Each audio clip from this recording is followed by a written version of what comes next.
आदरणीय मंत्री साहेब दत्तात्रय मामा भरणे यांचा मोबाईल संदेश आलेला आहे। तो आपल्या सर्वांना संदेश असेल। कृपया सर्वांनी शांत रहा।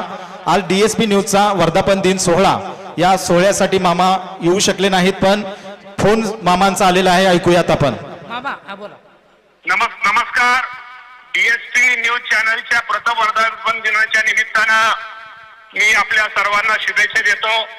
खरं तर दत्तात्रय फाळके यांनी मला खूप आग्रह केला होता आणि मी ठरवलं होतं की या कार्यक्रमाला यायचं, पण अचानक आपल्या सर्वांना माहिती आहे की निवडणुकीचं थोडं वारं लागल्यामुळं आणि काही इथं तालुक्यामध्ये काय महत्वाचे कार्यक्रम असल्यामुळे मला या कार्यक्रमाला येता आलं नाही।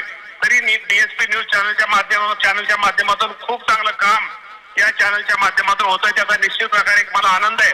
आणि आज हा महाराष्ट्र भूषण पुरस्कार सोहळा आहे। या सोहळ्यामध्ये आपण सर्वजण उपस्थित राहिला आणि ज्यांना ज्यांना हा पुरस्कार मिळणार आहे त्या सर्वांचं अभिनंदन करतो, शासनाच्या वतीने अभिनंदन करतो, एक राज्याचा कृषी मंत्री म्हणून अभिनंदन करतो।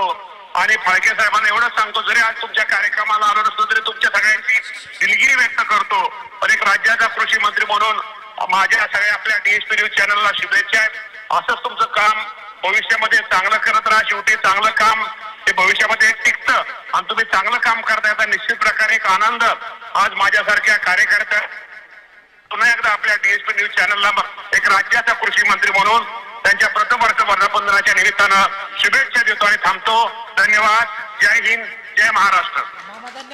धन्यवाद। हे काम आहे आपल्या माणसाचं, हे काम आहे डीएसपी न्यूजचं। खऱ्या अर्थानं मंत्री महोदयांनी दखल घ्यावी असं हे व्यक्तिमत्व, आणि या कार्यक्रमाच्या निमित्तानं आपण सर्वजण आलेला आहात। पुढील सन्मान